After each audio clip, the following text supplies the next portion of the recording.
What's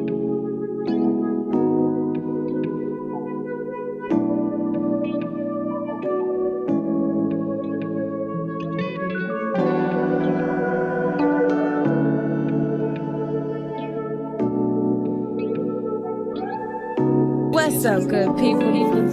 What's up, good people, and welcome to the Elephant Wisdom Podcast, where we explore timeless insights to help you navigate life's challenges with clarity and strength. We are recording live from the Elephant Room Studios. I am your host, Hark Jos. I'm the CEO of Sons of SP Phillips, and today we're breaking down an important piece of wisdom that speaks to every one of us at some point in our lives. Whether you're battling self-doubt or struggling with feeling like an imposter in your own success, today's episode is just for you. Before we dive in, today's episode is brought to you by none other than Sons of SP Phillips. Looking for unique fashion-forward pieces? Discover Sons of SP Phillips, your go-to online boutique for new and slightly used clothing and apparel for men and women. We offer custom t-shirts, one-of-a-kind accessories, and restyled customized fedora hats that make bold statements. Many unique styles are available, so there's something for everyone. Enjoy 15% off your first purchase and get free shipping on orders over $45. Visit us today at www.sonsofspphillips.com and elevate your wardrobe with fashion that speaks to you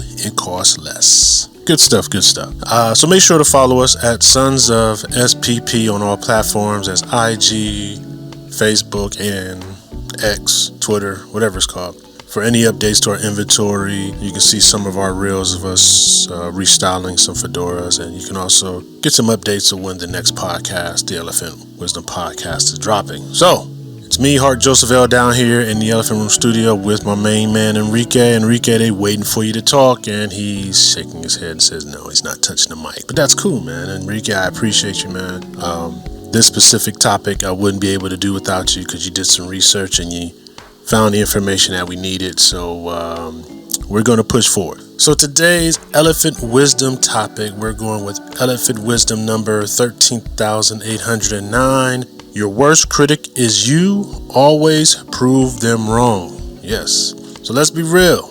There's no harsher critic in this world than the one inside your own head. And if you ever question whether you're really deserving of the success you've achieved or felt like you're just one step away from being exposed as a fraud, then you're likely familiar with a very, very real challenge called imposter syndrome. And you might ask, Hark, what exactly is imposter syndrome? Since I was introduced to this a while back on another podcast I was listening to with Hark Henry. He was talking to Key, Superwoman, in one of his podcasts in season 3. And imposter syndrome is a behavioral health phenomenon described as self-doubt of intellect, skills, or accomplishments among high-achieving individuals. Now, once I explored this, I realized I suffered through this a few times in my past, and sometimes, going forward, day-to-day stuff. It could just be anything. When I was working when I had certain jobs and certain careers, I was an individual. I went to school, I went to college, I took some classes, I took some psych classes, I took some sociology classes, but I didn't graduate. I don't have a degree. I don't have an associate's, I don't have a bachelor's, I don't have any of that. But I'm intellectual enough to carry a conversation, to understand what's going on in society, in the economy, in the business.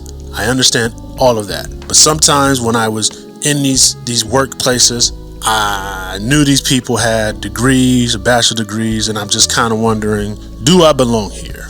Or how do they perceive me? And when sometimes I had these conversations, they're like, oh, I went to Cal State and I got a degree in this and I got a degree in that. I said, well, I don't have a degree. And they make that little statement like, oh, yeah, and then that just kind of hits your psyche. So sometimes I've dealt with that, and then like times where I was looking for jobs, where I struggled looking for jobs, I'm always looking for the job descriptions and the requirements, and they say bachelor degree or equivalent experience.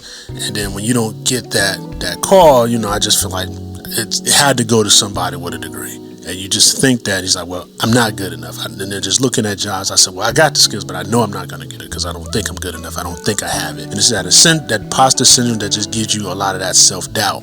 And imposter syndrome is just a nagging voice that says, hey, you don't belong here, or you can't do it. It says that you're not qualified, or that somehow your achievements are just luck, or you're a mistake. It's like having a constant shadow hanging over your shoulder, whispering that you're just not enough, which isn't true. But here's the truth. You are enough. We are enough. And today we're going to dive into how we can combat this inner critic, overcome imposter syndrome, and prove to yourself that you do belong wherever you are, because you got there because of you, because you belong. So the first question that we need to put upon ourselves is this. Why are we our own worst critics? And why is imposter syndrome so common even among high achievers? And don't be fooled. Everybody goes through this. I don't care who they are, who you see on social media, who you see on TV. Everybody goes through this at least once in a while. For many of us, it stems from the fear of being found out. It's just that anxiety, that mental health stuff, man, that someone will see our past, our exterior, and expose us as unqualified or undeserving. We put ourselves under intense scrutiny, anticipating rejection or disappointment before it even happens. But here's the thing. Most of the time, the world isn't as hard on us as we are on ourselves. Because honestly, the world doesn't give a damn. We build up these negative narratives, and before long, we're stuck, frozen by fear and doubt. So the question you may have now is, Hark, what do we do about it? First step in overcoming imposter syndrome, in my opinion, is to understand that it's rooted in the same self-doubt. And like I said before, that inner critic only has the power if you let it have the power. Okay? Imposter syndrome wants you to believe that you are not good enough. But here's the challenge. When that voice speaks, don't accept it. Just question it. You got to ask yourself, what actual evidence do you have to support the feeling that you're giving me? All right? 9 times out of 10, you'll realize that your doubts have no real foundation. You're just echoing your own fears, right? If you got this job, you got this job because somebody you talked to saw something in you and they said, hey, you can do it. All right? Doesn't matter what the person in the next cubicle thinks, person in that office over there thinks. The person who hired you and the person who wanted you on that team wanted you on that team for a reason. Okay? You said something, you did something, there's something about you that just gave off this energy to say, hey, I know you can do it. Okay? That's what this is. So the next thing to do. Stop. Please stop looking at someone else's yard. Stop looking at someone else's yard. Stop looking at somebody else's house. Stop looking at somebody else's car. Stop looking at somebody else's pockets. Stop looking at somebody else's business. Stop looking at what other people have that you don't have. Imposter syndrome loves comparison because it thrives on making you feel less than others. But remember, your path, your achievements, and your experiences are uniquely yours. No one else has lived your story, and no one else can take that away from you. When you start embracing that, you'll see how much power you actually have, right? Because you never know, while you looking at somebody else's yard, somebody's looking in your yard, all right? Always remember that. At the end of the day, proving your worst critic wrong is a choice. It's about showing up in the face of fear, self-doubt, and imposter syndrome, and deciding to own your own worth. The critic will always be there. Imposter syndrome might creep up on you a little bit, but you have the final say that you belong here. You've earned your success. Now it's time to live in it. Prove your worst critic wrong by continuing to take action. Every small victory, every courageous step forward is proof that you are enough. And remember, each day is made for you to dominate. Got it? That's what we talk. That's what we teach here, man. We dominate each day. That's what we do as sons of SP Phillips. Each day is made to dominate. So as we wrap this up, here's a reminder. Every day is your chance to step up and prove the critic wrong. All right? Now, I don't know about you, but this is something that my father put on us and our family. Always pray along the way. Make sure you stay grounded.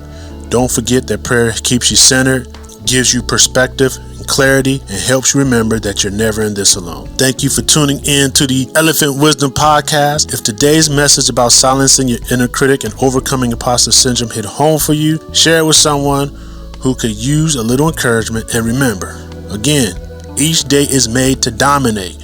So hey, dominate or don't, it's up to you. So until next time, dominate your days. This is Hark Jos and my man Enrique. You're listening to the Elephant Wisdom Podcast. Again, like, follow, and subscribe, whatever platform you on, man. We'll catch you the next time. Follow us. Peace.